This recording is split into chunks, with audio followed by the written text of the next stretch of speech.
What's up? What's up? All my true funk soldiers, club funketeers around the world. On behalf of my producer, Mr. Mark Lee, extraordinary producer back there, the man behind the glass, keeping it funky, keeping it fast, always classy and never last. Welcome to Black History Month, right here on Funk from the Front Seat, 9 on the Grind TV, every Saturday, 12 p.m. Now we're going to go all around the world, starting up in New York, Bayshore, my hometown. How you doing? Queens, Staten Island, the Bronx. What's up, Boogie Down? Manhattan, LES. New Jersey, you heard? What's up, Donna? In time, you will know it. Baltimore, how you doing? B-More, DMV, what up? Everybody snap your fingers like this. I can feel you out there. I know you there with me today. Y'all stay active on that chat line.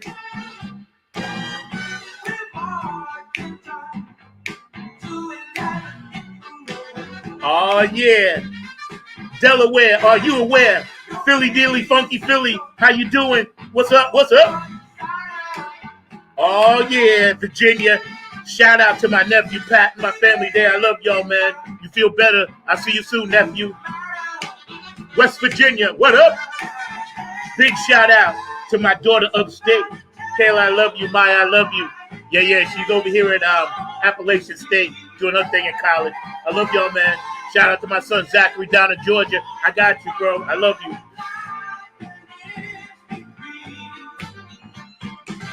Ohio, what's up, Brenda? What's up, Boosie? What's up, Patty? How y'all doing? Up in the OHIO, Detroit 313. I got you, man. I'm proud of your Lions, man. Y'all did your thing up there. Minneapolis, MPLS. What's up, Vanessa? I need a Prince hat. Canada. I forgot about Buffalo, didn't I? What up, Buffalo? What up? What up? What up? Funk from the Front Seat, 9 on the Grind TV. Let's go down to Georgia, North and South Kakalaki. You feeling the funk? Funk, not fight. That's the message, yo. Let's unite. Put the guns down. Let's not fight tonight. Our first show, Black History Month. We got Cheryl Lynn Woodhouse is with us. Yes, and another special guest popping in, Jasmine Sorey is in the house. Oklahoma, New Orleans, what's up, Nola? Anybody know if the groundhog saw a shadow? I'm not sure. Big ups to Carl Weathers, man. We miss you. We love you. We know you transitioned out of here. You in a better place, man. Samoan doing the Humpty Hump. Tokyo, Anyang Haseyo. China, Japan, Dubai, England, all around the world for the funk. All the countries of Africa, North and South Pole, Ukraine, Russia. Y'all know how we do? Let's funk, not fight. In time, you will know it. In time.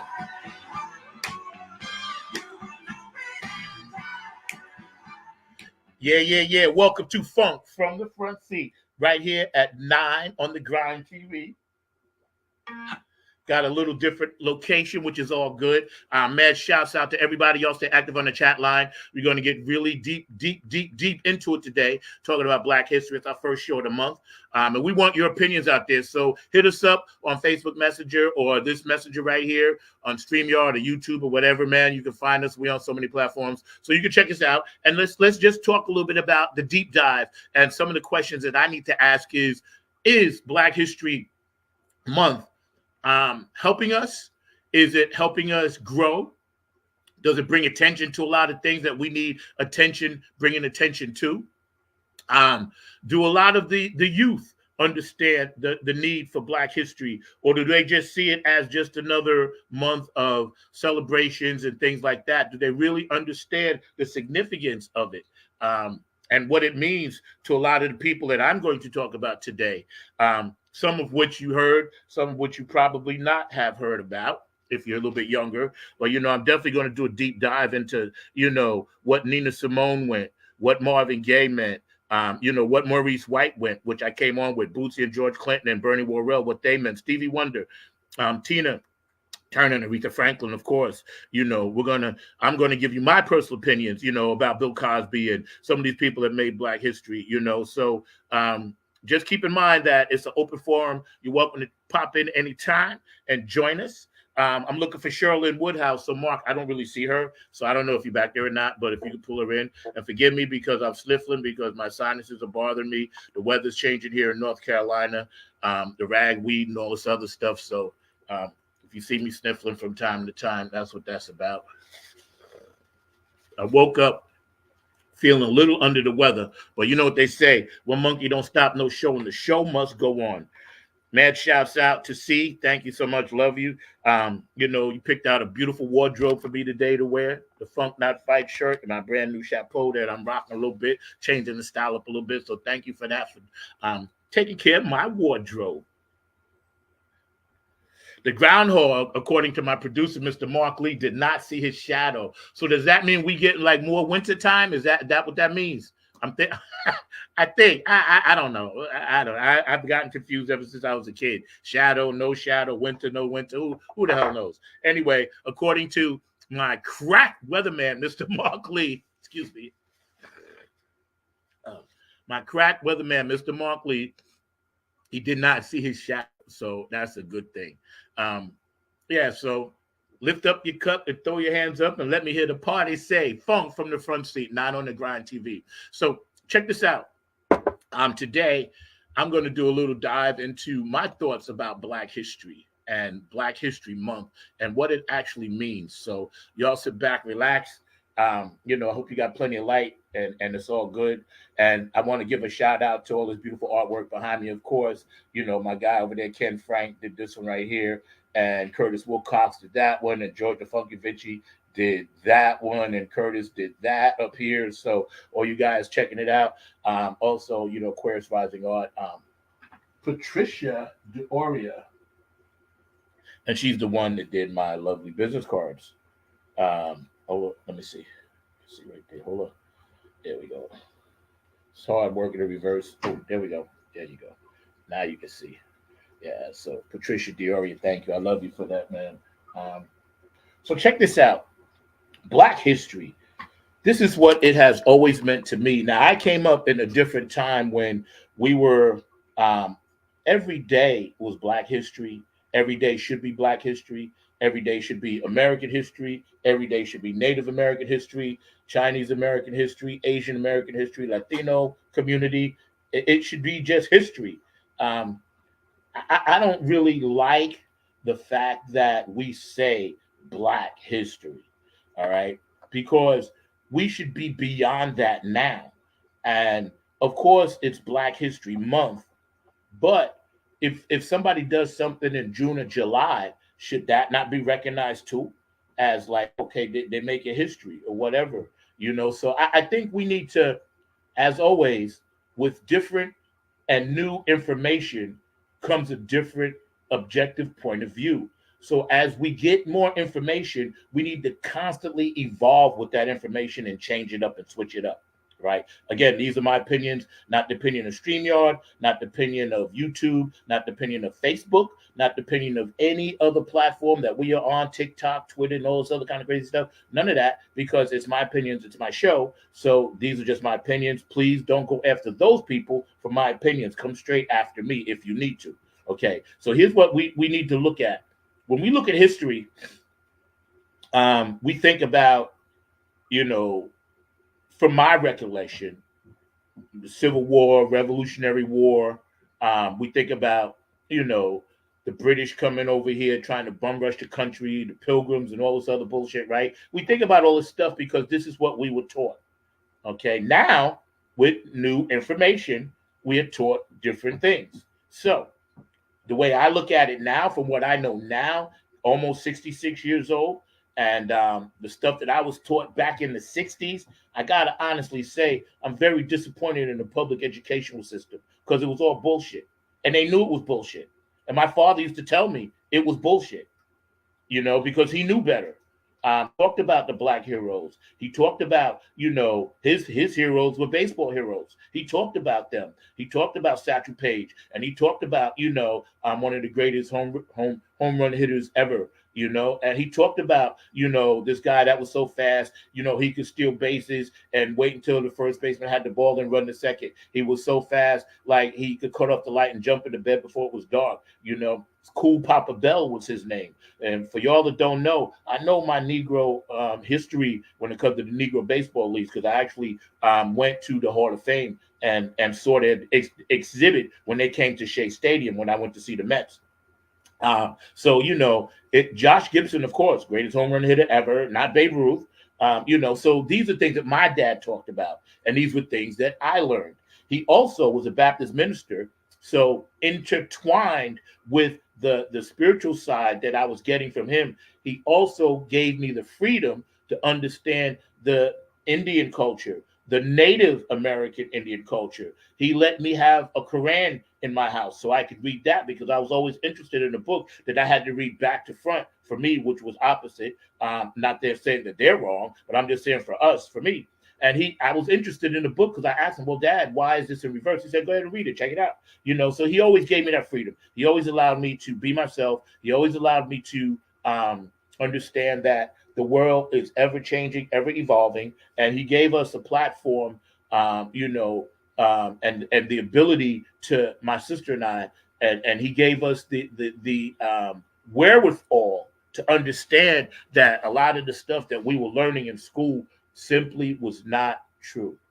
Now, one of the ways that I was getting my Black history, and I'm grateful to these people, was television.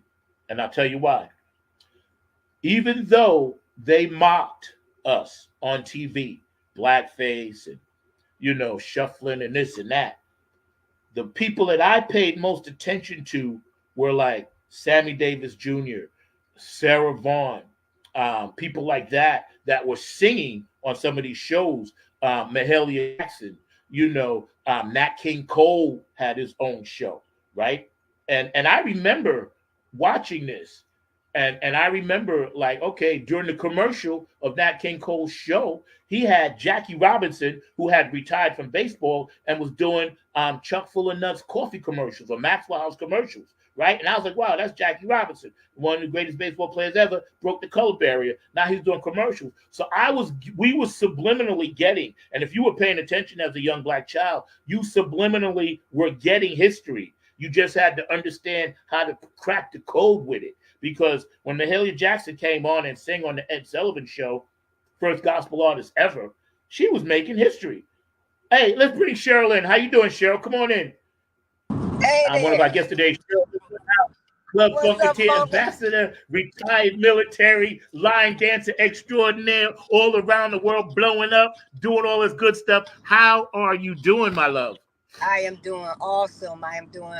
Glad to be a part of your show, as always. I love my funk family, everybody. Thank you for joining the show. I was just sitting here kicking it about my experiences with Black history, and I was going to say that when I look back, we were subliminally getting it through commercials and everything because they made fun of us in the movies and TV. But some Black artists were actually breaking through, and I had a list that I had went down or whatever. And I was like Nat King Cole and, people like that, Sarah Vaughan, and these people that had their shows early on. And one thing that people don't realize is that when, even though he did what he did and was accused of what he did, Bill Cosby was very instrumental in the Black community back then, because he had his own show, and he was also in I Spy, one of the first earlier things that he did, so with Robert Culp.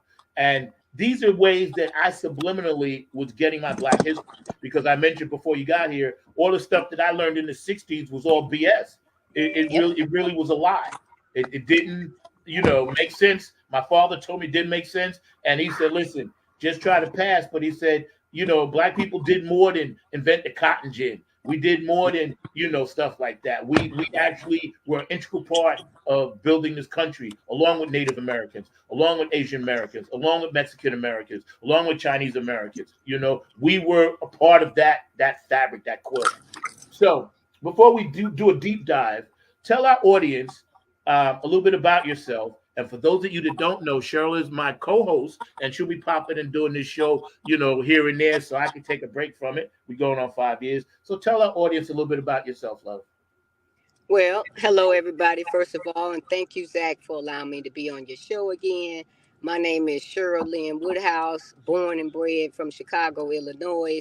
I am the sister of young James Brown, Tony Wilson, the sister of Dr. Wilson, who is also part of our I Am Walk organization, as well as military as well. We both kind of came in almost around the same time, but I brought her in later. So I joined the military in 1979, and at my home where I'm at right now in Fort Jackson. Columbia is my second home because this is where I started my life and my career, being a person in administration, doing admin, project, everything. So I'm just an all-around girl. Grew up doing tap dance, modern dance. My parents, Jewel, rest in heaven, and my dad, Lorenzo, rest in heaven. They both kept us off the streets of Chicago and in the park district. So I knew this at 3 years old. All I saw was people dancing and bouncing around. And then grew up dancing with Tony and my brothers, thinking we was the Michael Jackson band. And you already know who I was. I was Lil Janet from day one. And I never kind of stopped learning that type of craft. So going to the parks, watching my sisters and them dance and being able to do it at 4 and 5, it's just always been a part of our life. So I joined the military and I kept it as a part of my life because the military is stressful enough. We have to deal with learning how to use weapons, learning how to go in a gas changer and come out halfway not breathing. So with all of that, you got to take some of that and put it into something good. And for me, it was just always dance. I played sports. I did volleyball all in high school, ran track, was a cheerleader, pom pom, you name it. But it always, nothing compared to bringing me back to dance, no matter what I did. So I just think, helping people, always being a servant to people, that's kind of how we grew up, respectfully trying to be respectful to people. But as you join military, as you join organizations, as you join groups with sisters and brothers, you start to learn, different ways to move. And sometimes it's always not good, but you find a way to work it out. And that's what I have to say about the military. It taught us to learn integrity, it taught us to move right, and it taught us to learn different disparities, inclusion, diversity. They're still talking about that now. But to be honest, the military has always tried to do that, but it's just one of those things that we got to meet people where they are today and Yeah. just understand people because mental health is just kicking our butt, Oh and my we got God, to yes, bad. recognize it, Yeah. especially during Black History Month. We got to realize what it really truly is and how it really affects people.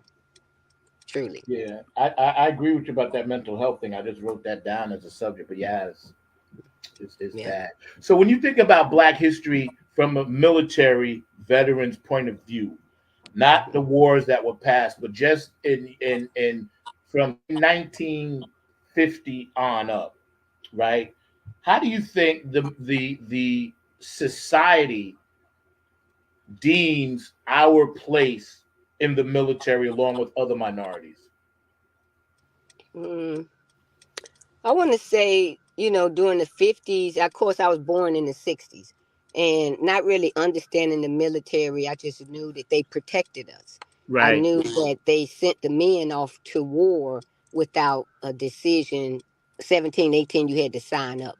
But as I got older, I want to say about 10, 11, and they started talking about history and the military, 1775, George Washington.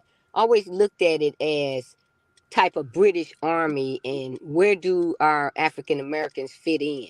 I thought about the Buffalo Soldiers. I thought about Kathy Williams, the one that was a female and and turned into a male just to join the military. So what I see now, what I saw then is that women didn't really have a place in the military, and I think that's still our fight today. And it's not about placement because women have stepped up and they show their empowerment. But sometimes you got to look at it as what was back in the 60s and the 50s and what is now. And it has changed tremendously. Even back then, they probably struggled and fight for it, but has that changed? I You know what I think mean? a lot of the women that you mentioned, they paved the way for you, obviously, and your sister and your family. Absolutely. So I'm sure that's something that you carry with pride because when we do our WOC shows all the time, I can see how much pride you have in that. And I'm proud of you just to be my funk sister and my sister in Christ. I appreciate everything that you do. When I look at, for me, because I never knew my great uncle Doc, and I never knew my uncle Doc at my father's older brothers because he had two brothers that served in the military back in World War II, and then also the war after that. I guess the Korean War. I don't really know. I can't remember. But anyway, he because I remember going to my uncle's funeral and it was a military funeral. He was dressed in his uniform, right, his army uniform, and I remember looking around the room and even as a kid, this was profound to me, right? I was like, Mhm. there's no white people here. Right. So if he fought for the country, Hmm.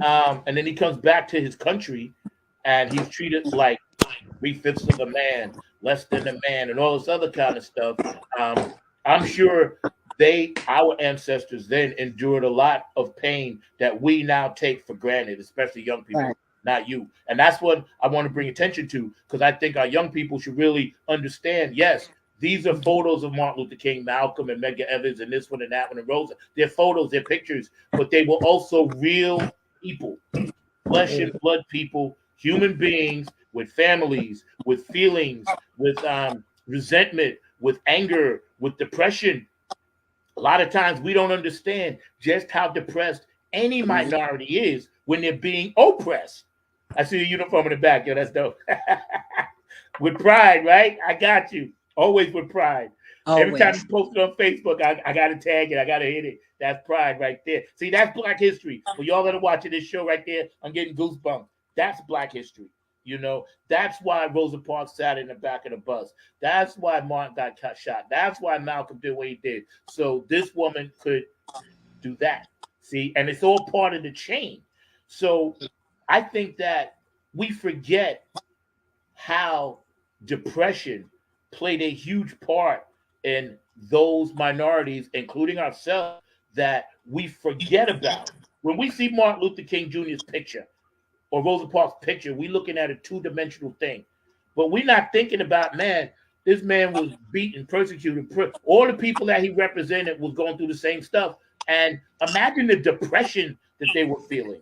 Imagine working all day and then going home with 2 cents in your pocket. I chopped cotton. My father took me down south early on when I was 7, 8 years old, just expressively to get me to understand the feeling, emotion, watching people that were out there for like 10, 12 hours a day in the hot sun with big bags of cotton on their back. Literally in the 60s, they were still chopping cotton the old fashioned way with their fingers. So I got a real good sense of Black history when I was growing up, probably more than a lot more, people that I knew in my neighborhood or whatever. So let Mhm. me ask you. Um, I wrote down some people: Nina Simone, Marvin Gaye, Maurice White, Bootsy, George, Bernie, Stevie Wonder, Tina Turner, Aretha Franklin, Sarah Vaughan, Bill Cosby. Those were just the few people that I was going to chop it up with you about. And we're expecting another guest too. She's supposed to pop in, Jasmine Saray, friend of mine that I've met that I've been vibing with down here about 12:30. So y'all hang out, funk from the front seat, not on the grind TV. Y'all know how we do, funk, not fight, right? Repping my camp, Bootsy Collins camp, repping the camp. So let me ask you your thoughts on Bill Cosby as a American pioneer for Black History Month. What are your thoughts, not now, but back then? How did you see him helping the cause and the movement? I thought he was an awesome dad figure because he took and grew up those girls and boys on TV, and those are people that look like us, that dealt with the same type of struggles that we dealt with. And just watching the episode play out is kind of in my head as a child. I always waited to see how he handled, his children from their issues with boyfriends, girlfriends, or just life. things they wanted to do. And just watching little Raven Simone and Keisha Knight Pullman and even Lamar, you know what I'm saying? All of these kids, Lisa Bonet, you watch what they do after the fact. But looking at how they started, Bill Cosby had a lot to do with that. And you're right, it don't matter what he did and what happened, because everybody's given a second chance in life. And you have to look at what did they put in? How did they pour into you? And every Black American, I'm just being honest, in general, have to say Bill Cosby did something for them and their family. That's right. That's right. That's right. Everybody ran to the TV to watch the Bill Cosby show. You can't deny that. And I know our family did. he had one of the first Black cartoons. Oh yeah. The Cosby Hey, Kids. Hey. Right? Hey, that's right. And Fat Albert, right. Absolutely. Absolutely. People forget that. He developed that for us for Saturday mornings, because he was an educator. It still is, obviously. And when I saw the Jackson 5 have a cartoon, and I saw the Cosby Kids, and then I saw the Harlem Globetrotters, I was like, well, damn, Black people, we in cartoons now. You know what I'm saying? That was big back then for us, for our generation. Right. That was huge. We had never seen that before, And it was always one or two. We always had one or two people to look up to that were on TV. And for me, that was Bill Cosby, Richard Pryor, because, we love to cut up and laugh. So that was our guy. And then you had, Debbie Allen, because, she was the dancer. And it was just so many greats on TV that really did it. As a Black woman, how do you see Black women evolving from that time on the screen? And some of the stuff that's out now, I got to be honest with you, maybe I'm old. Maybe I just don't get it. Maybe it's just not my thing. I don't want to put it down. But I try to relate to some stuff, that these young people do. And I can't grab it. So I just leave it alone because it makes me frustrated. Because I know, like my good Dr. Cornel West said, we can be grander than you are. And I'm like, do you really got to go there with it? I mean, can you pull it back in just a little bit for me? Dr. Pamela Wilson, come on in and join this lovely party. What's up, Doc? Oh, you rocking the purple. How you, Dr. Wilson? Greetings to both of you. How are you doing today? I'm beautiful, man. Wonderful. It's getting better and better on the screen. Look at that. Dr. Pamela Wilson joining us on this discussion about Black History Month. Please tell our audience a little bit about yourself. You got time. Give them a little rundown so they kind of know who you are and why you rocking the purple like that. Well, I rock the purple namely because I did 32 years in the military. So purple represents the color for all of the services. Did you know that? No, I did not. That's why I wanted you to tell us. I'm going to let you know that purple is the color for Army, Navy, Air Force, Marine, and Coast Guard, and it represents everybody. But personally, purple is one of my favorite colors, but it represents passion for me. I love it. I love it. Passion for whatever it is that's important to you. Yeah. Now, when you say, we'll give you a second, but when you say it represents all of the branches of our government, military-wise, is it like something you wear, or is it a flag, or is it something on your uniform? How do you, where is it displayed at? Like, I guess is what I'm asking. It's actually the color, Zach. It's the unified color. As like Army wears green, Air Force wears blue. Everyone has their uniform colors. Purple unites everyone. Okay, I got you. So you don't wear purple. You have the purple mentality. Right. Okay, that's what I'm looking for. Yes, that's what I was thinking. That meant, yes. And I can't exclude my guy Prince. Absolutely. So tell us a little bit about your military career as a Black Afro-American woman in the military. Obviously, you've moved up. You're a very high-ranking officer. So tell us a little bit about that experience and how you see that was a part of Black history then, now, and going forward. Well, Zach, that's a good question. First of all, Black history starts with family history. So in order for you to get to where you are, it starts in your family. And that's what it was for me. I'm fortunate to have your guest. My baby sister, Cheryl Woodhouse, brought me into the military and was actually my first mentor. So I think it's important to set the stage of how you come in, because how you start something is a clear indicator if you have a lot of motivation and drive to how you're going to finish something. Yeah. And so having a mentor, I think, is the driving force in anything that you do. And I had that going on into the military. So in every segment of my life, if it was outside organizations that assisted me or organizations within the inside that made you strong, you always had someone that was equally invested in your career and equally invested in your success. So they lay those breadcrumbs in front of you so you're able to achieve a little more than you thought possible. Well, I can honestly tell you, just from my experiences with you ladies, you guys represent at the highest level in every way. Like you said, God, family, military, career, line dancing, spreading your wings out to bring people like myself in, along with your very extremely talented brother, Tony Wilson. And see, this is what it's about. What we're doing right now, we're documenting. This is Black history. Because 50 years from now, somebody will be able to look back and say, well, they were in it. They were on it. They were doing so we could now have. I had asked Cheryl a minute ago about Bill Cosby. I'm going to ask you about Marvin Gaye, Cheryl, and then I'll let Dr. Wilson get in as well. Marvin Gaye, Cheryl, his impact on Black history as you've seen it through his music and his angelic way of expressing our pain through that piano. Yes, Mark, that would be great. You just said it. When I think about Marvin Gaye, as I was coming up, I'm gonna be honest, it was babies being made. I wasn't having them, but it was that type of music that soothed your soul, that helped you through hard times. If your family or your parents was going through something, you could throw on Marvin Gaye and ease your heart. You know what I mean? But he also had a way of, to me, as I was coming up and something happened to him that made you start thinking, through his music. It made me start listening to his music differently because of the struggles that he went through with his family.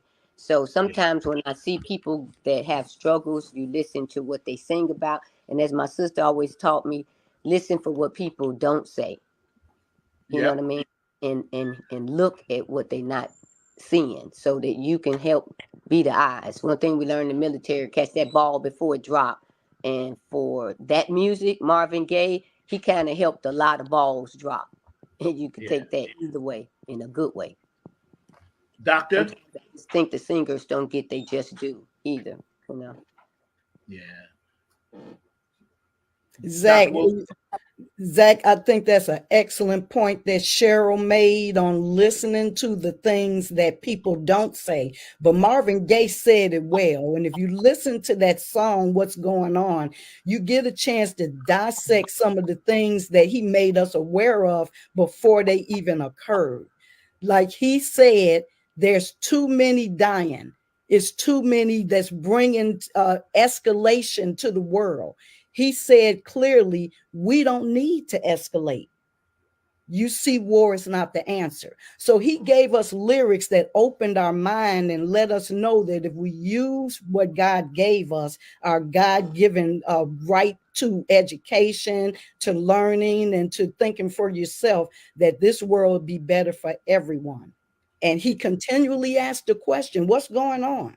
So he had you think about what's going on in your life so you can apply it to the big life that everyone is living in. Yeah, that's right. Very well said. I'm hanging out today with, of course, Dr. Pamela A. Wilson and, of course, funk line dancer and line dance ambassador Sherilyn Woodhouse, also military veterans that served this country so proudly.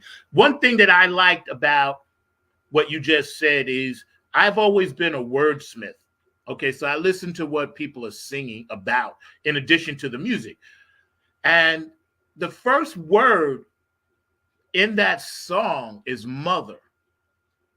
He's crying out, mother, mother. You know what I'm saying? So not only is he crying out to the strongest people on the planet, Mom, but to God, and Mother Earth.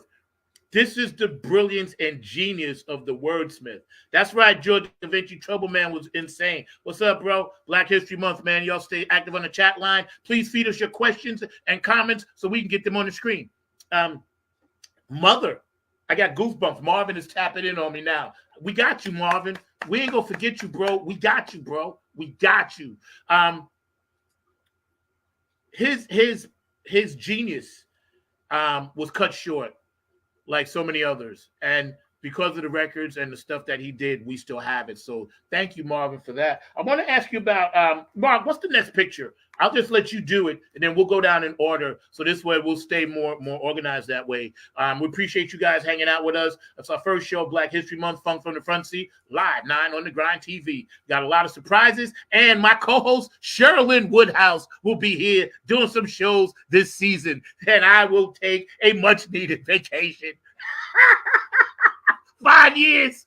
I've only had I don't know, maybe Mark could tell you, 7 days off. Maybe 4 of them was because I was sick over the past 5. So I'm due. Okay. Picture says enough. Dr. Wilson, I'm going to let you go first. Stevie saw a lot with his heart that others see with their eyes. And his music resonated with all of us to open our eyes up and teach us what love really was like. Listen to that song he did with Love, the one that captured everybody. I just called to say I love you. Simple words, family oriented. Those that bridge the family. Stevie gave us those words, and he gave it to us at such a young age, and still today he's bringing us that song, and he's letting us know I can make a song, and the song I make is going to change history. And he did that, helping to make this Martin Luther King holiday a success. That's right. So hats off to Stevie. Stevie is Black history. I love it. That's what I wanted to hear. You loving it. Cheryl. When I see his face, I could see that album my sister had down in her room that I used to grab and play on my little spinner. Been spending most our lives living in the pastime paradise. That was my jam. And I was 12 years old. What do I know about pastime paradise? But it's just something about that song. When you listen to the words, it's like, to me, get out of the past and continue to grow and be fruitful in your own paradise. You ain't got to be on no island. Your island is your home and your space. So just listening to all of the songs. He even says happy birthday. We still play that at the line dance events. You know, we beef it up a little bit, but Stevie is still in our dance hall because he does. Like Pam said, he talks about love, happiness, and I just love watching him play that piano and moving that head the way he moves it. It's like he can feel what I feel when I'm on the dance floor and that body moving in ways. I may do a pop and be, ooh, how the hell I do that? It's the body. And that's what he feels when his head is just going and going. He be into his music. So I just love watching him perform. I really do. You're so right. And thank you for those two beautiful, comments about Stevie. I know, just hold on 1 second, Mark, before you go. His Stevie, what you just said, Cheryl, is so cool because he writes music and plays and sings like he's singing directly to you. You can be in an auditorium, 50,000 people, but his song reaches to you. I had the pleasure of seeing him once at Madison Square Garden in Square Circle tour, just completely messed me up for the rest of my life because I was like, that's genius. That's divine genius. When he did that song, as a kid, I cried when he said, love's in need of love today. Don't delay. Send yours in right away. When he did that, and I know you channeling me, Stevie. I love you, bro. When he did that song, I cried. I came out of the room. My father said, boy, what's wrong with you? Why are you crying? I said, Dad, and I had to panel it. I said, Dad, this song is amazing. I ain't forget. Paneling, baby.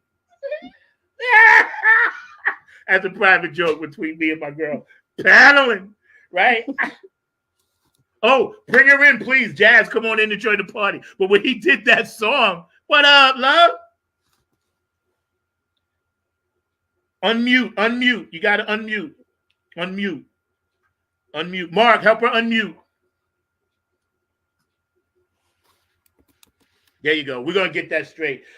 When he did that song, my father said, "Why are you crying?" I said, "Listen to the words of this song, how powerful it is," right? And my father loved all my music, but he loved Larry Graham, of course, Stevie Wonder, Earth, Wind and Fire, some of Bootsy. But he just loved the fact that artists from my generation was doing this, speaking out, walking to get Martin Luther King Jr.'s holiday recognized. Things like that. So we got a lot to thank this man for in Black history. Stevie, we salute you, bro. Many, many years. Aretha Franklin, I'm going to let you ladies take that one as well, because I can tell you what she meant to me. I couldn't marry her, but I thought about it. I was like, I wonder if I get backstage, will Aretha marry me? And sing to me.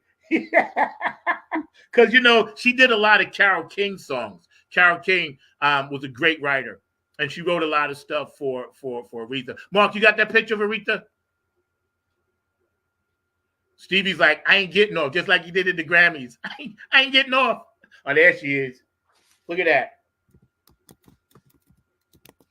The essence. Doctor, I'm going to let you go first. Anyone that can say something about Aretha and not say it in an angelic way is among the ones that's included with me. This was a dynamite singer. Aretha, she was so gracious. I think people need to understand about her. She came into the business giving, and she didn't know how to do anything but give at the young age that she was. But family, she showed right away how important that was to her. Later, we would learn different stories about her family, but what she showed in front of us was respect. She asked for it, and she gave it. So in order for her to ask for the things she asked for in that song, she had to emulate that. And she did that through her words and deeds. She showed us a lot. She showed us how to move around, and she showed us as an artist how she didn't move around. She didn't fly. She took the bus. So she lived her own life her way, but at the same time, she delivered everything as the queen of soul to the industry of music and left us a legacy that we'll never forget. Queen of soul is everything to music. Yes, she was. We have our guest today as well popping in. Cheryl, I'm going to let you comment on that in a second. Hello, how are you? And please introduce yourself. Did we get the volume straight, Mark? Tahira, you're muted on your phone, I think, if you're using it. So you might have to go in your settings and unmute and to allow StreamYard to let the volume come through. We see you, but we can't hear you. Cheryl, go ahead and comment on Aretha. Oh, okay. I'm sorry. No, you good. When I think about Aretha, of course, because I line dance, there's plenty of songs that we do. I started off when I first started line dancing in Columbia, respect. You know what I mean? RESPECT. That was one of the key things. But the one that makes me cry on the dance floor and I play it off is Wonderful. I just gotta let you know, in case you didn't know, I think you're wonderful. You know what I'm saying? That song relates pretty much to everybody that follows or is in your heart, because people in the world are wonderful. You know what I mean? People have their own talents, and Aretha Franklin has that soulful way of grabbing us no matter what. The presidents and them wanted her. When you get on that level where they want you at their inaugurations, you really can't touch that because it touches their heart. And she was able to reach people internationally across the world just with that soulful tones. Really, nobody can follow behind her. We hear people that sound like her, but it's a lot of us out there. But you can't touch the soulful sound of Aretha Franklin. She just Ms. Dior, can you hear us? Can we hear you now? We still can't hear you. We see you, but we can't hear you. And I'm not sure why. Maybe if you go out and come back in, try that. We got time. You ain't going nowhere. So go out and come back in. There you go. Mark, see if you can help her out. Give her a call, please, and see if you can help her out. I know this next artist that we're going to show, definitely had an amazing impact and still does on the music game, on the music industry. Of course, we rep him all the time. Funk Not Fight, all the good causes that Peppermint Patty and Bootsy Collins do for the world. All of those things that you see, Bruno Mars and everything else. Mr. Collins, this man right here changed the game. Came up with his own groups, then James and everything else. Doctor, I'm gonna let you comment on him, Dr. Wilson. You can go first, of course. Oh, I'll be happy to talk about Bootsy Collins. Yeah, absolutely. He is a trailblazer and a trendsetter. When he gave us Flashlight, I tell you, that just opened up the world of funk. It told you something, a message that you didn't even know that you had. He set the tone for that song. And just in how he operates now, just have a legend to give back the way that he did and now bring back the future of funk. He's doing that with his family. He's doing that with new artists. I think that it's important to give back. And I think that when you set that legacy and someone is part of that legacy, you invite them to continue being part of your aura right now. James Brown, huge impact having Bootsy Collins as his drummer, and just little things that help Bootsy get out on his own. And look how Bootsy gave back. He incorporated young James Brown, and just the things he's done alone for other artists, especially my brother, young James Brown. It just makes me respect him even more as an artist. Absolutely, he is Black history. And I'll tell you, Zach, we had an opportunity to see him in the African American Museum last summer, and they have an awesome display of Bootsy Collins. So I tell you, anybody get a chance to go to the Beltway, go look at that display. He made us proud. The exhibit is wonderful. That's right. I've been there. I've seen it, dressed in that yellow. I've seen it, man. Yeah, man. I've been there. Cheryl. Oh yeah, that display was beautiful. Me and my sisters and us was trying to take pictures in front of it. Was the awesome thing.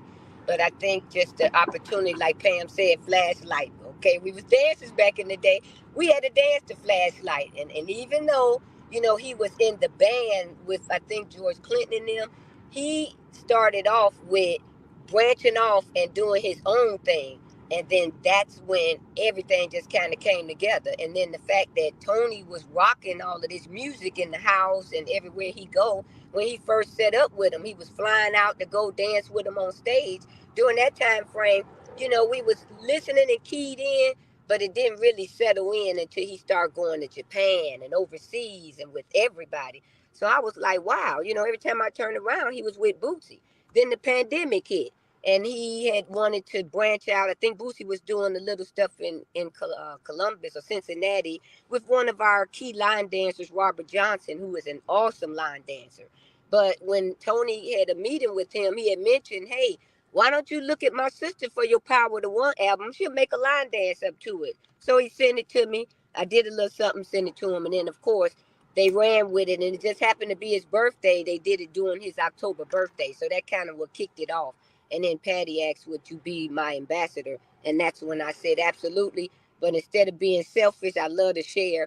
I contacted the line dance world and certain people, several I linked up with, to ask them to be an ambassador to funk, for Bootsy Collins. But then you have my brother, Tony Wilson. He's part of the funk. You also have yourself, Zach, with United We Stand line dance. Sorry, we got a little ambulance stuff going on. With Nice plug. Line dance. So we just, the funk is everybody. So for me, it's getting people together all around the world to do, not just Bootsy dances, but James Brown dances and United We Stand for the, funk. The funk is everybody. So I'm here. Always That's willing. Right. And check it out. Doctor, you were right because Bootsy originally wrote it and then gave the track to George. But Bootsy played drums on the track. So you were correct when you said Bootsy had that influence in Flashlight as well. Then he gave the track to George. And then, Bootsy laid the track, played drums on it. But his influence in that whole era of 70s, 60s, 70s, 80s, 90s, even today with Bruno Mars and Anderson .Paak and Lettuce and Funk You and all these other bands that Bootsy works with. Yeah. That was the clarification, Doc. Don't worry about it. Yeah, because it's all from the mothership, so it's all good. And who do we got next, Mark? Who's our next picture? We're hanging out. We're trying to get our guest back on. Another guest that we have, another young lady. I wanted her opinion about Black history. Very cool, very nice. Her and I have been vibing, just talking about life and stuff a lot. But yeah, so as Mark is working on that, we have none other than the Dr.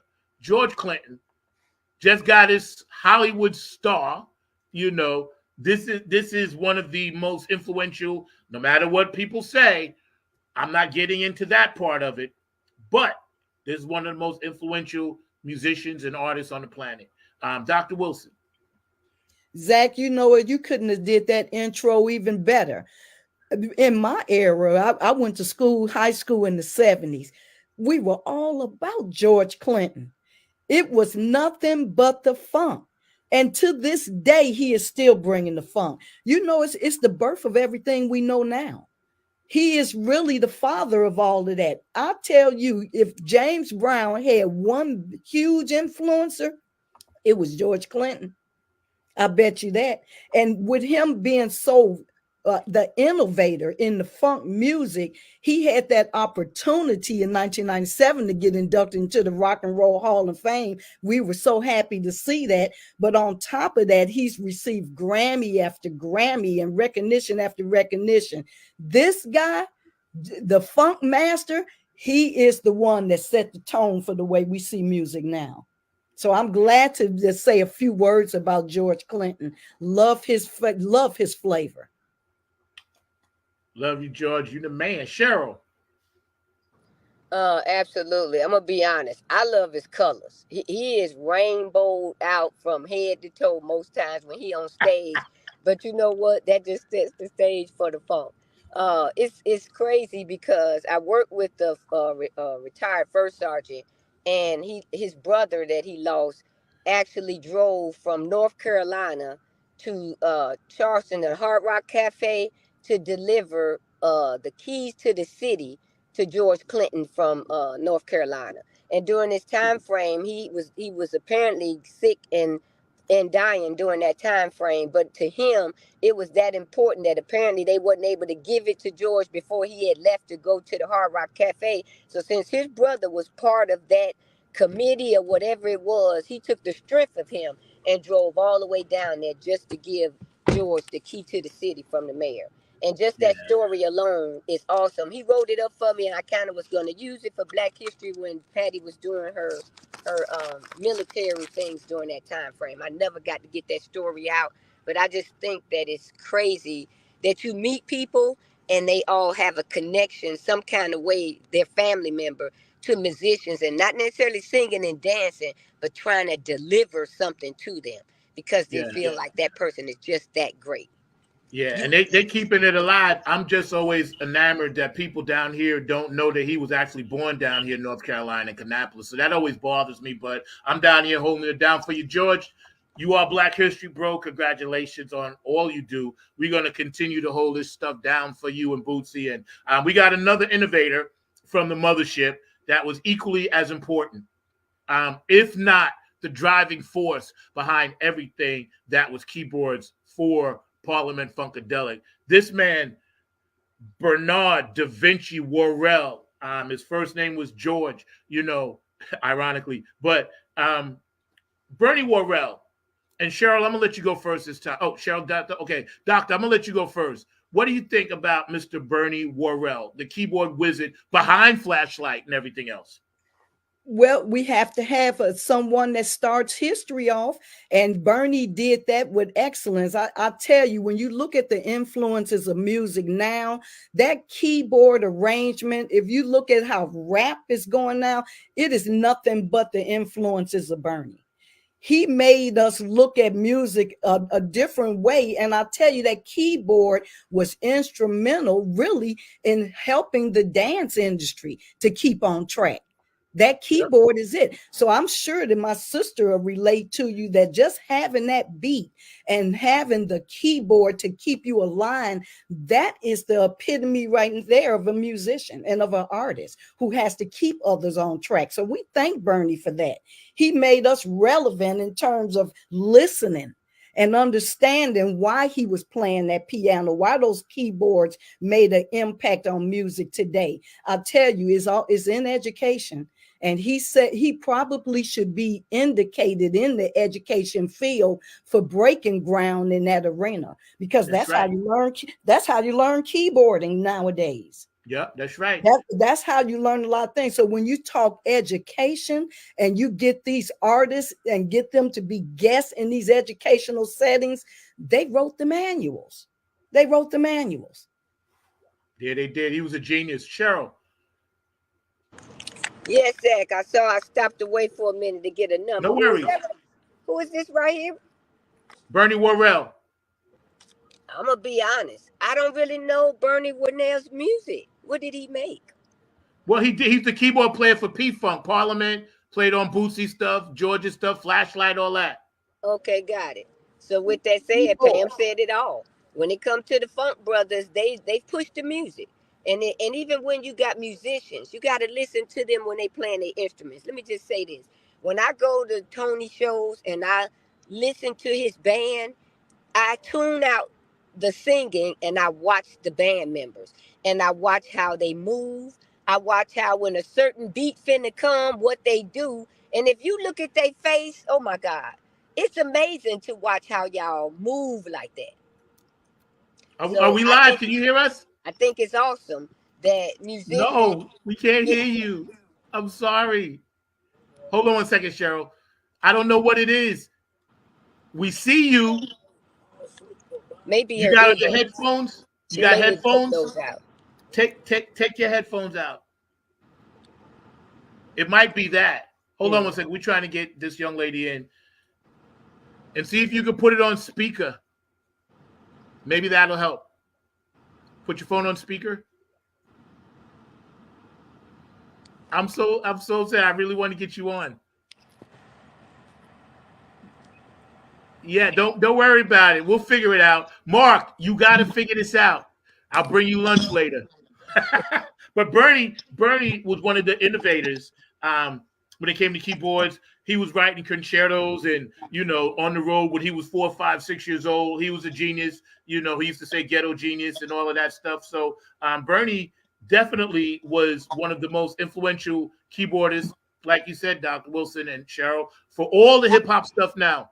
Everything that Dr. Dre and Snoop Dogg do now, that's Bernie Worrell. People don't know the song Juicy. Remember the song Juicy? He co-wrote that with M2May. People don't know that's Bernie Worrell. People don't know Talking Heads, Burning Down the House.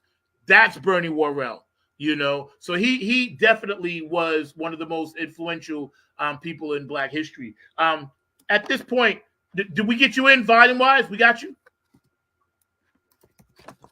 Hold on. I see you. Okay, hold on one second. Let me unmute you.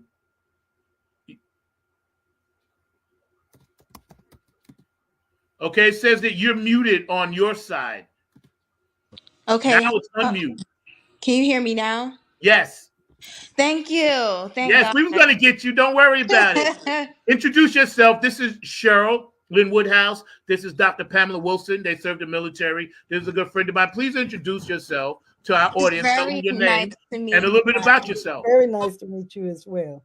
My name is Jasmine. You see my middle name on the screen there. I am 23. I'm Indigenous American. I am a natural born artist, creative, and designer. I'm also a herbalist. And I'm into much more things. I'm sorry, go ahead. I also love music as well. I don't know if you guys have seen on the internet. I've been seeing it a few times. I always wondered what that was.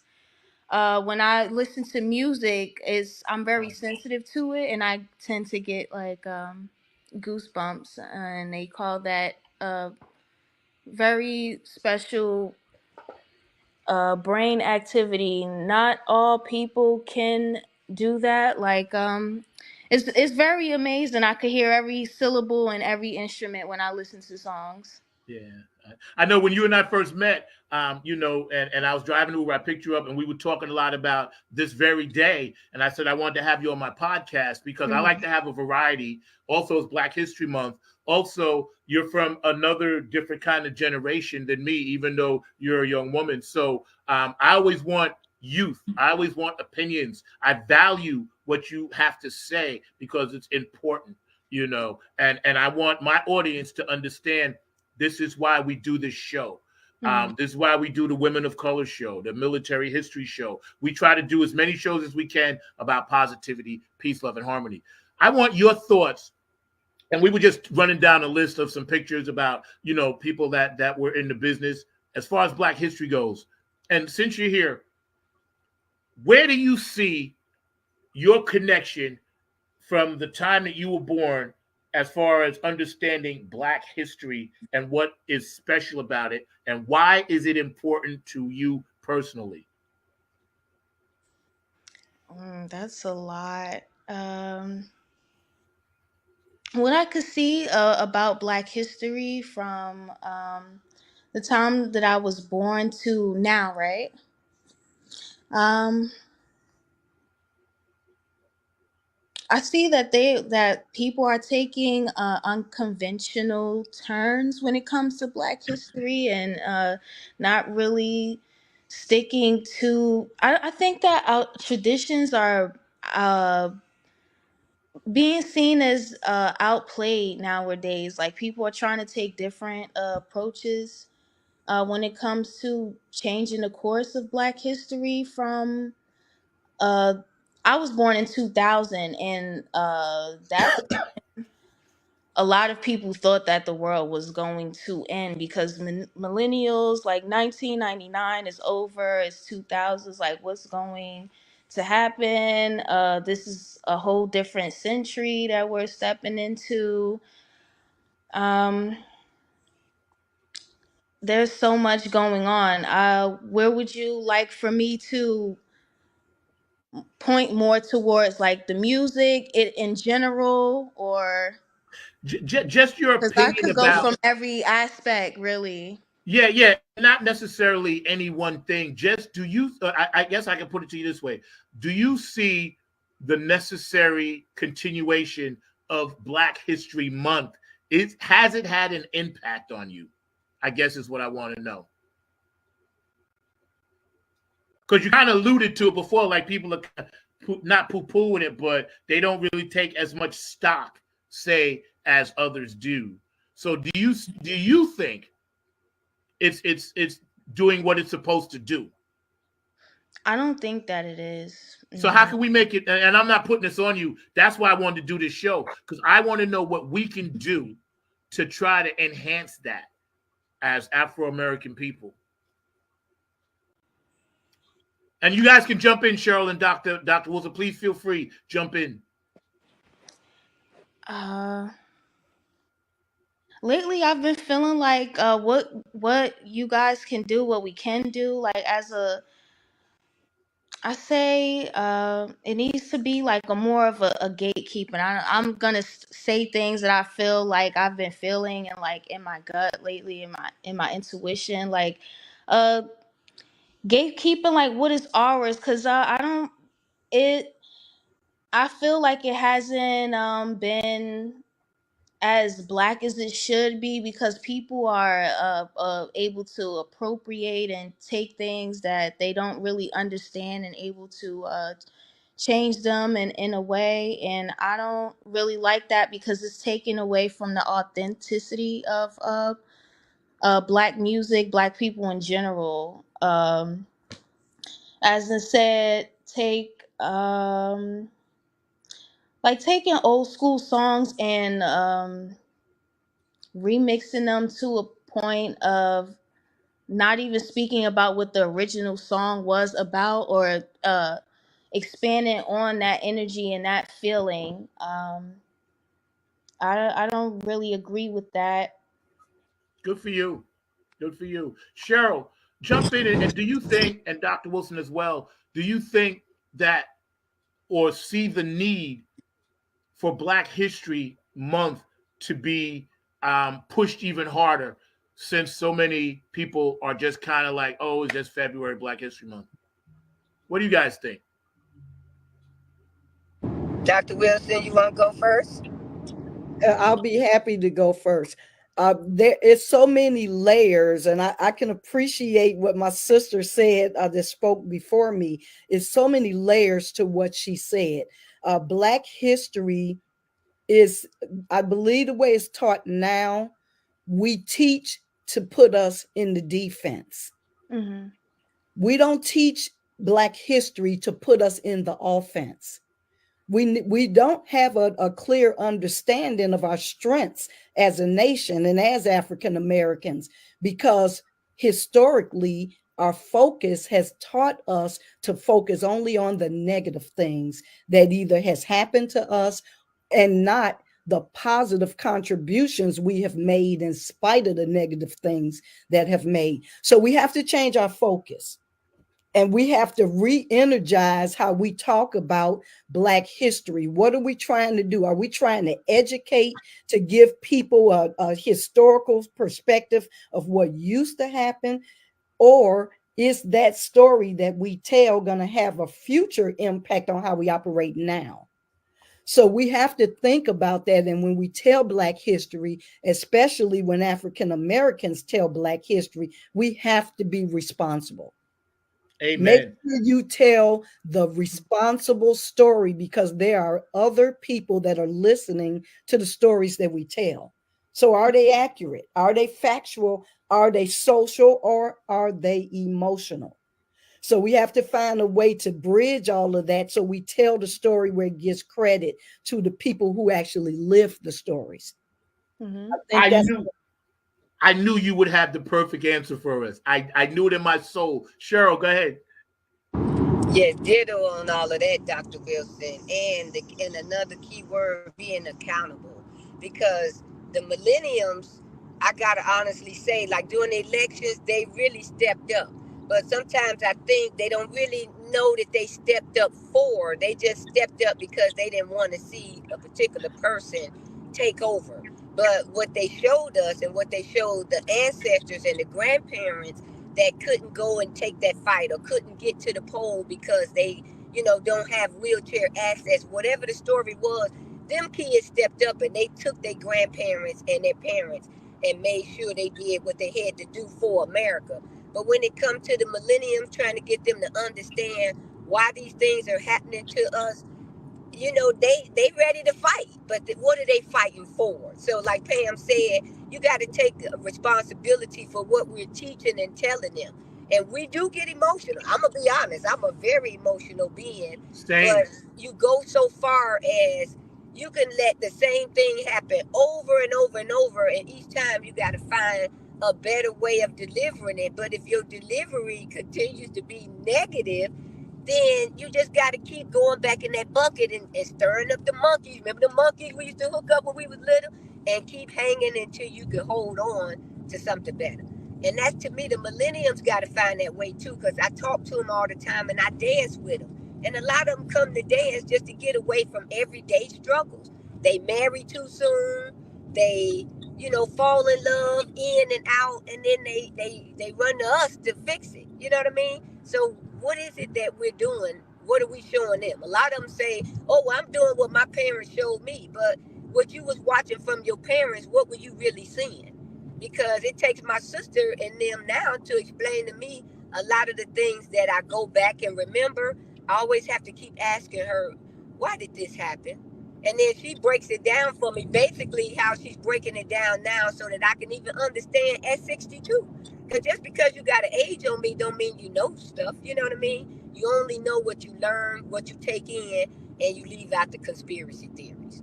You know what I mean? Right.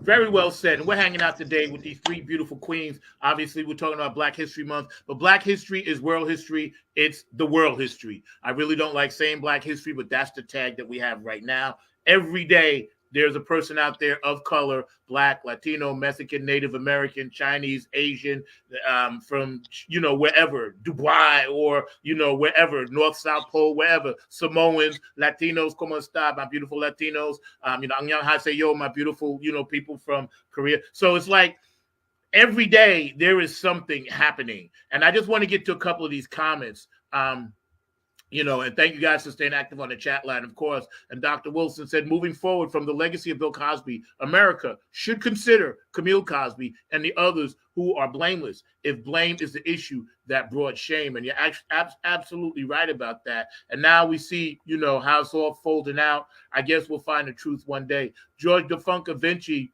he's always there for me. He does his artwork back here for me. What's funky, y'all? Happy Black History Month. Happy Black History Month to you, George. We love you. Keep it up. My guy, Dr. Brookenstein, Naphead Funk Army member for the longest time, says hello. And he also says hello to Cheryl and Pamela, and of course, Jazz. Of course, he didn't see you then, but I know he'll chime in and give us a comment for you. And of course, still perfectly fine. No, it's all good. Hey, this is organic. This is how we rolled on the show. Aretha was the first female singer to touch George DeFunca Vinci's ears because his mother played her stuff a lot. And I got to tell you, I heard that song, Ain't No Way, like a billion times when I was a kid growing up. You know what I'm talking about, Doc? I had the people that drinking wine and partying, playing pity pat and tongue, shooting dice, and Aretha's in the back, Ain't No Way. I was like, oh my God, the soundtrack of my life with the paneling. Absolutely. That's the anthem that's relevant today. It is, man. I'm telling you. Of course, George and Boosie with the flashlight thing, and that was mad cool because that changed the way that we looked at some of that music. The funk had switched up to the dance flow, and of course, thank you for the nice comments. And George DeFunca Vinci says, he doesn't get starstruck too many times, but when it comes to George and Bootsy, it's a twinkle, Baba. And we all kind of feel that way because they're our heroes. Like Dr. Wilson said, when they went in the Hall of Fame, I felt like we all went in the Hall of Fame. I really did. They were Black heroes for us. Of course, Brookenstein, Hollywood, if Holly could. And of course, he showed us how to funk, by making it funky, Of course, he's an artist that changed the world, changed the course of funk, of course. And we're looking at now Bruno Mars and now Anderson .Paak and all these people that they work with. And Bernie, this is funny. I got to get this one in because this is everybody who's a funkadelic will know exactly what this is about. Hold on one second. Okay. You're right. James Brown brought the funk art form to the forefront and then George peed on it. And that's how we say in the funk world. Everybody knows what that means. You know what I'm saying? Bernie Worrell is the glue. That's right, to that P-Funk sound. He is the glue, Bernie Woo Wizard Worrell was the baddest keyboardist in the land of Funkadelia. That's right. Then we got a shout out to Bernie. I've been trying to get Judy on for the longest. Maybe she'll come on one day. And he did set the stage, for keyboard stuff. And thank you for the kind words. I try to know as much about this stuff as I can, Doctor. I appreciate that. I want to get down to this last one because this was important. Shout out, see, love you, dear. New funk is not funk, and I agree with that totally. It's a different kind of thing, but it's not the stink. It don't stink like a skunk. And George DeFunca Vinci, of course, says we all live Black history. George, thank you for serving in the military as well. I appreciate that. Hold on. What does this say? Oh, sorry. I'm working on my laptop for the first time in a long time. The barrel of monkeys analogy. Okay, I don't know who made that analogy, but whoever made it is really pertinent because I guess it's important. I know it is. When it comes to Black history, I don't listen to his story. I listen to our story. That's the one I wanted to get on. His story, our story. PE taught us that, Public Enemy. And that's what we kind of go by. Like Dr. Wilson said and Cheryl said, as well as Jazz, we need to just tell a real story. We need to tell it like it's being told. And you're right. It's being told right now, Dr. Wilson. So thank you for that. And see, you guys are a big part of my life. even though I only see you once in a while on Saturdays, everybody that I have on this show is very equally as important. Mr. Mark Lee, I need you to join us in this luscious, beautiful journey of Black history, if you can jump on. But while Mark is coming in, I want to thank JTRP, P-Funk Radio, Gabe Gonzalez. Of course, I know you and Callie at NAM, Larry Funkster Jones, Bootsy and Patty. You guys are my heart and soul. Brenda up in Ohio, all the Club Funketeers and ambassadors around the world. HJ Entertainment, my booking manager at Kane and Jams, Tony Cam and the Funk All-Stars. I'll see you next week to record Nappy Head Funk Army, Oak City Music Collective, my company down here that I work with that is actually a coaching company to help Nappy Head Funk Army go up higher on that ladder. Afterglow 92416, Donna Sneed, I miss you. Benevolent Funk, Q&A Entertainment out of Georgia. Otis, call me please. Brooke Clagett, my Funk Angel. Patricia Dioria, Aquarius Rising Art and Graphics, Curtis Wilcox, and George DeFunca Vinci. This beautiful artwork behind me. Dr. Bruckenstein, can't say enough about you, bro. Love you. DJ Coccolino in Italy. Robin Circle P, and I'm supposed to be on that thread sometime today. David Webb, Funk Chronicles. Thank you for inducting us into the Funk Hall of Fame. I appreciate that. Up in Dayton, Ohio. Elizabetta in Ireland. Thank you for playing our music, and thank you in Italy for playing our music. We appreciate you guys, man. Mr. Mark Lee, are you in the house with us, bro? I'm in the house. I actually had Earl with me as well, so I was going to actually let you talk to a historian. Let's bring in Earl, and he can give us a little background. Yeah, I was going to let Earl give a little bit of background, so I'm going to actually shift off and let Earl take this hot seat, and I'll be right back in a second. So I'm going to let Earl have the hot there seat. You go. That's what's up. Yep, there you go. I appreciate that. I got to see Earl on the screen. How you doing, Earl? Oh, he didn't get there yet. Okay, we're good. Earl is a historian down here in North Carolina that that I recently had the pleasure of meeting. Earl, what up, bro? Hey, what's up, Zach? How you doing, man? How's everybody? I'm okay, man. I got a panel full of beautiful ladies that I want you to meet, as well as yourself, the gentleman behind the things that you do. So I want you to meet everyone. Cheryl and Dr. Pamela Wilson, and of course, my girl down at the bottom, Jazz. I love you guys. Thank you for tuning in. Earl James from the Museum of History, Black History in North Carolina, correct? Yeah, Earl Imes. Earl Imes. Yeah. Introduce yourself. Introduce yourself and tell our audience a little bit about you. Okay. Well, thank you, Zach. I'm Earl L. Imes, 7th generation Imes in North Carolina, a farmer and a historian, and also a curator of African American history and agriculture at the North Carolina Museum of History in Raleigh. Thank you. I've been in that position for the last 16 years. Currently over here at Historic Hayti teaching a genealogy class, and some of the things that I'm sharing with the students is actually pertinent to this discussion that I'm having an opportunity to come in on. And if I can dovetail on a couple of things, I know the young lady who was expressing concern about cultural appropriation, particularly of our music and original music, and I'm going to segue into another musicology after this. But one thing that young people can do, particularly with these phones and things, now that you don't have CDs and 8-tracks and cassettes like we did back in the day, is every time you hear,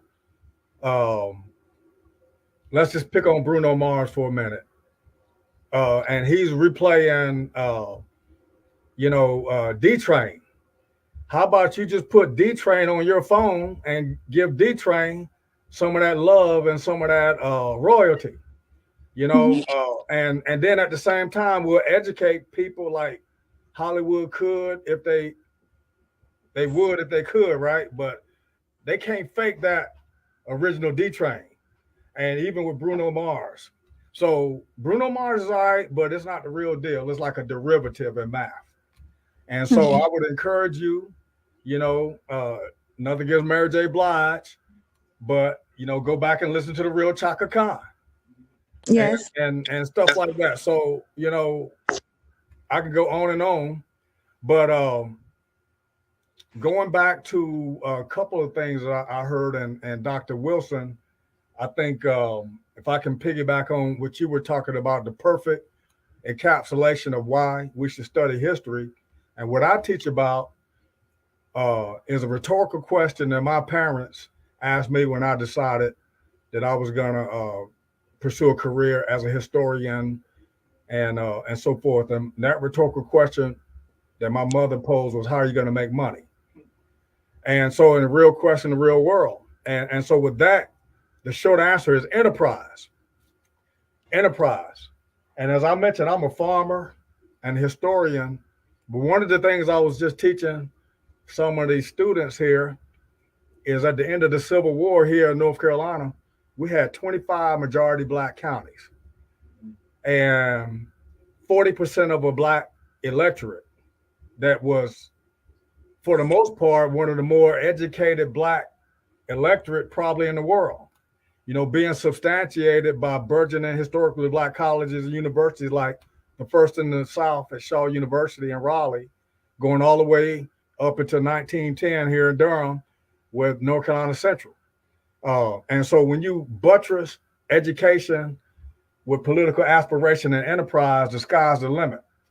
And so I'd preface that with a quote that one of the first Black elected officials here in North Carolina back in 1868, a brother named Cuffy Mayo, basically told the whole world that we built up this whole empire from the ground. We built it and planted it. First of all, you should know that people who were so-called slaves were builders and planters, transferring that energy, that inertia from the continent to the new world. That was a direct transference. Like the first law of physics is matter is not created or destroyed, it's displaced. And the genius that used to be in Timbuktu and the Gambia and Togo, Sierra Leone, was literally transplanted to North Carolina, South Carolina, Georgia, Virginia. And it's up to us to understand that, even though our blinders in a so-called history, and not our story to your brother point, a history has worked to delineate the genius who we were even before we got here. I just had to correct some of the vernacular, some of the students referring to our people as slaves leaving the continent. I was like, no, we were people who brought these skills over here that were learned and in the process were turned into slaves over here, which is another whole conversation. But I'm gonna come back and bring it to music. And we were talking about music, and on the Funk Show, I was sharing with you last time we were talking, brother, that I have an opportunity to curate history. And it's one of the first time, you know, people who look like us have had that opportunity in American history. I'm the first Black African-American male curator in North Carolina history. God bless you, man. Thank you. Kudos. It's something I don't take lightly, because one of my main charges is the people who ask me, well, how do we get us in exhibits? How do we see us? My short answer is some people have had 100 or 200 year head start in what's called historiography. In other words, I've been challenging these young people to go and interview their parents and grandparents and elders and get photographs and artifacts and oral histories and record them and create a record. You create our record. And then you'll call me and you'll say, hey, my granddad has a picture of his granddad on the farm from 1870. And guess what I do is I record that and I put it in history, and it becomes his story and our story there. And then it goes on exhibit, it goes on TV, it goes in classrooms. So coming back to curating, back in 2015, well, let me back up and mention a story that just happened to me this past week since we have spoken, Zach. A brother called me from New York named Edwin Jones. Edwin Jones. He's the brother of Nathaniel Nat Jones. You know who we're talking about? Yeah. All right. So Nathaniel Nat Jones, in short, is one of the fathers of funk music genre.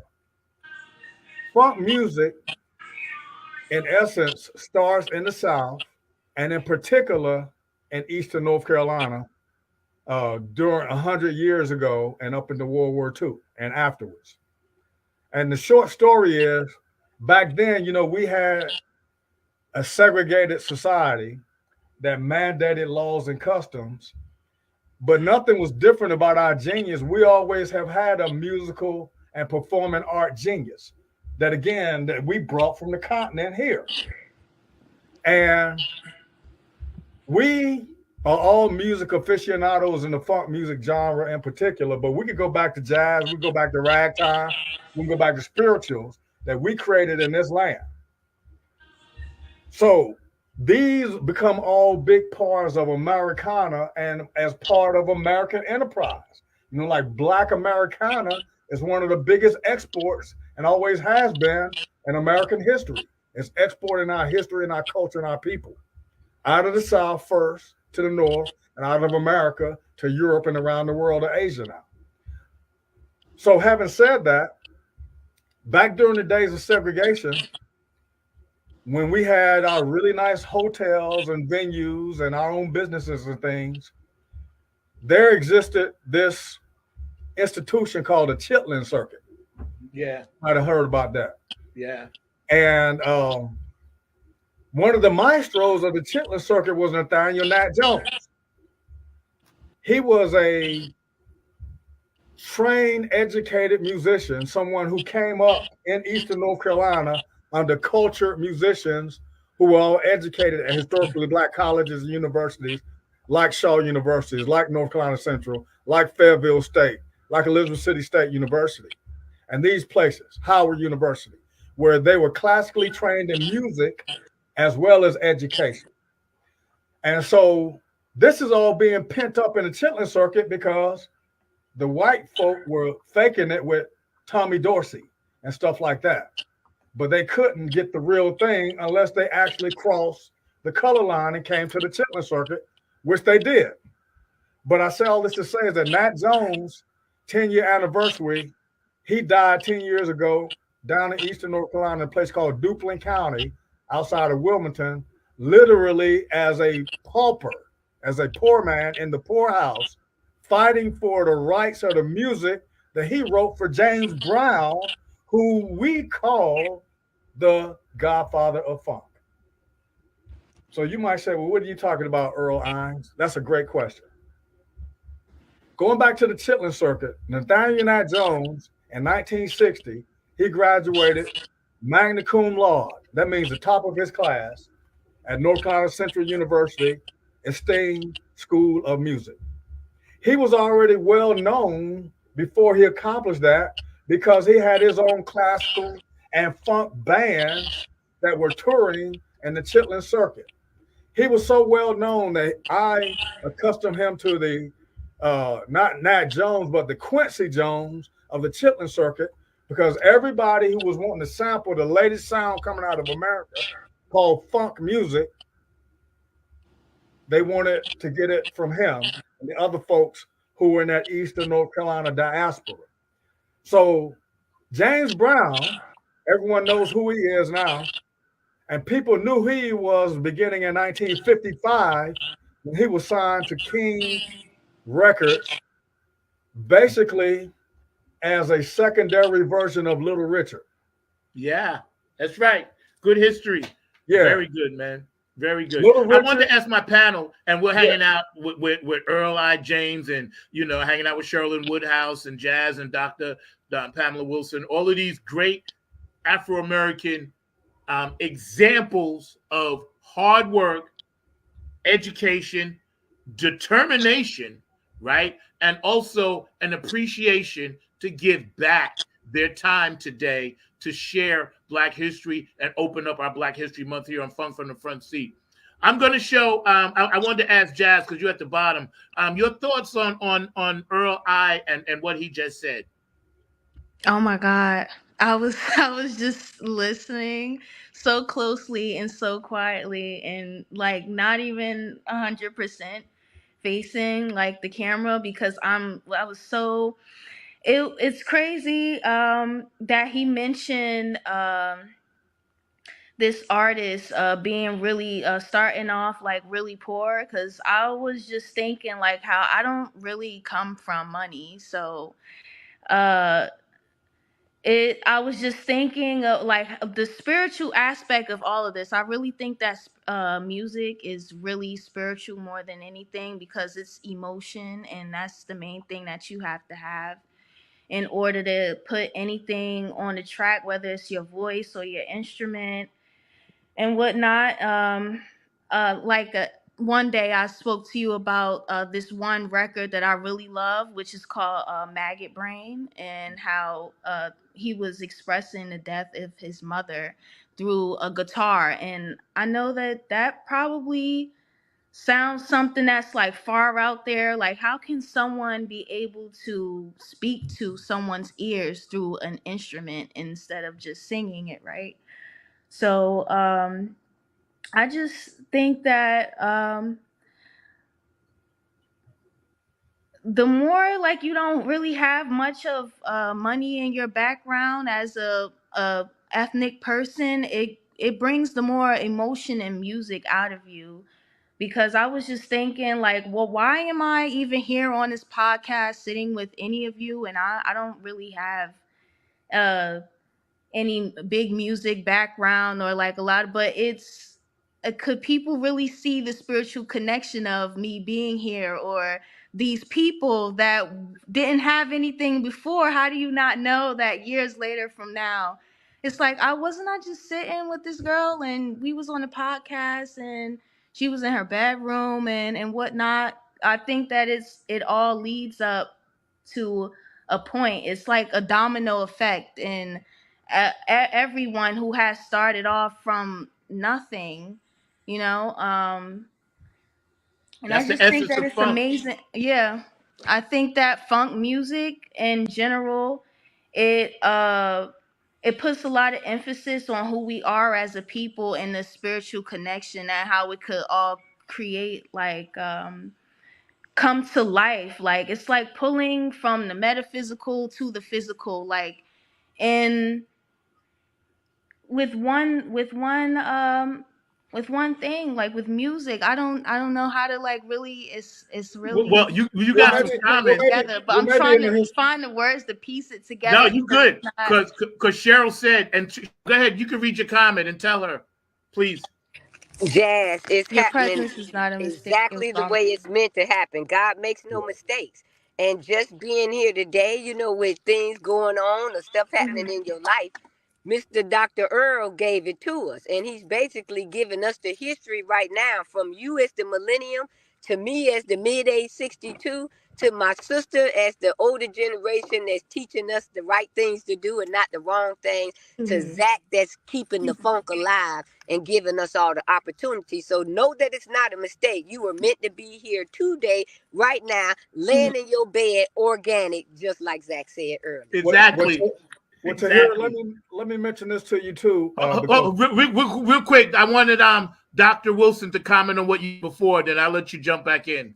Dr. Mhm. Wilson, comment on Earl I, please. I think you're on mute.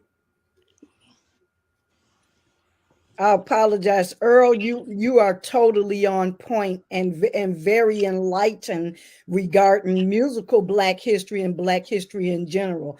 I think we need to know that, and I think we need to further expand and showing our young people what's the meaning behind the words. When the people write the words that they do, it is not a mistake. For example, and I just want to say from a historical perspective, musical perspective, the song by Undisputed Truth, Smiling Faces.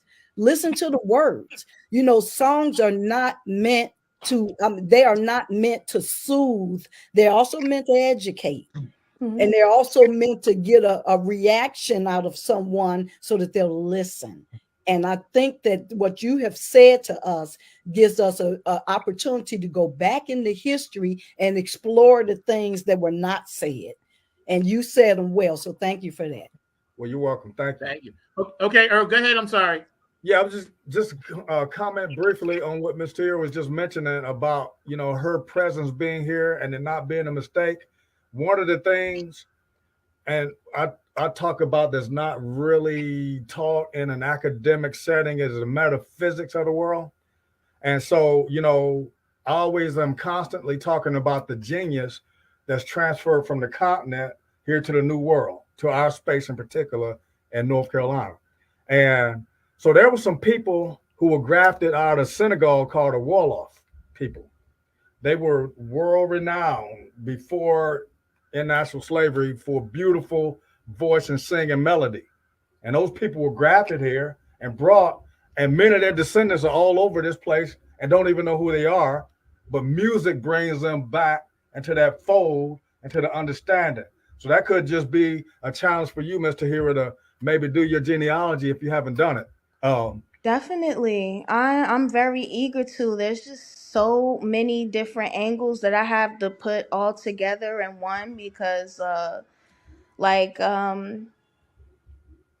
for example, right, as a black artist, you could this is a small thing, a small example of how I try to determine like my background as well because it's I ask my family all the time of like where do I come from, like who am I, like where are we from on the continent, and who am I ethnically, like purely, you know what I'm saying, because there's so many things that try to keep us from knowing who we are, to keep going like the right way and to find our highest purpose as individuals. So I pay close attention to like what makes an artist authentic to themselves, like based off of what beats that they choose. Could that have been where you could be from, or is that where your family has originated, the fact that they could use take a like a Asian kind of sounding beat, for example? Well, like let's say Shaka Khan, like she uses like a lot of almost, it sounds almost Afro beat, like some of her music, like the I'm thinking of her song no Ain't Nobody, and it's like this, it's kind of like Afro beat, but then again not like disco, like. So I wonder if, and I look at her appearance as well, like what could she be, like some kind of Asiatic, because a lot of us are Asiatic people. Is she is her background from Asia, and is that why she chose like that kind of beat to have in the background, or is she like more of from African descent, like Liberian, or maybe South African, East African, like what is the music telling me about this person? Like what is the connection there, you know? I think that and we got about 15 minutes left. I'm gonna let everybody get a last word in, but I wanted to get Mark in. Mark, can you pop in and share the screen for a second? And bring up that picture of one of my favorite entertainers of all time, and you guys would be surprised who that may be. Mm-hmm. And also, I'm going to put James's information in the chat. So everybody out there that's watching, you want to pull his brother up and see what he's doing is cool. Where did Earl go? Can he be on the screen too? Yeah. Okay, Yeah. Hey. See if y'all can squeeze it. Okay, Mark, pull up Moms Mabley.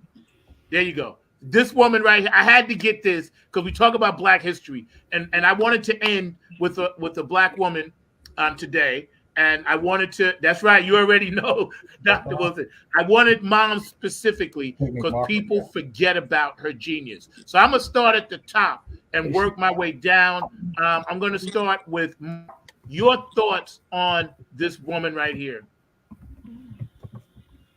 Are you asking me? Yes, I'm asking you. And then I want to ask Earl next. No problem. We were actually just looking it up because Moms Mabley is definitely a pioneer in comedy and all on those lines, and is originally from North Carolina. She's another North Carolina native, Brevard, North Carolina. And I didn't know that. I Yeah, spent a lot that's of what I time. was just saying. We were talking. That's one of the things I do is I'm actually looking for artifacts about her so I can help tell her story and help share, primary source history about her through any artifacts, documents, photographs, or if she has relatives. Brevard is near Asheville, North Carolina, and so that's where she's from originally, up in the mountains. Wow. I didn't But know yes, that. but yeah, a lot of, like I say, a lot of musical talent emanates out of North Carolina. North and South Carolina are where we first came to this part of the world. And so then we emanate out from there, and it goes back, 400-500 years. And so the talent is concentrated here, but is often not recognized here and overlooked. And that's when it migrates out. And just really quickly to add to that and everything, one of the things that Miles Mabley was known for was a tag team. So a lot of people knew Miles Mabley and also Pigmeat Markham. And Pigmeat Markham actually has ties to right here in Durham, North Carolina. That's right. So Pigmeat Yeah. Markham is actually from here. And when we think about that Harlem Renaissance kind of comedy, which is part of the kind of the whole notion of the Black Wall Streets in Tulsa and a number of other places, and the Chitlin Circuit that Earl was talking about earlier, a lot of that was based right here in this area. As a matter of fact, I do know that Pigmeat has some family members that are still here in this area and all along those lines. But definitely, this is a pioneer in comedy when we think about the great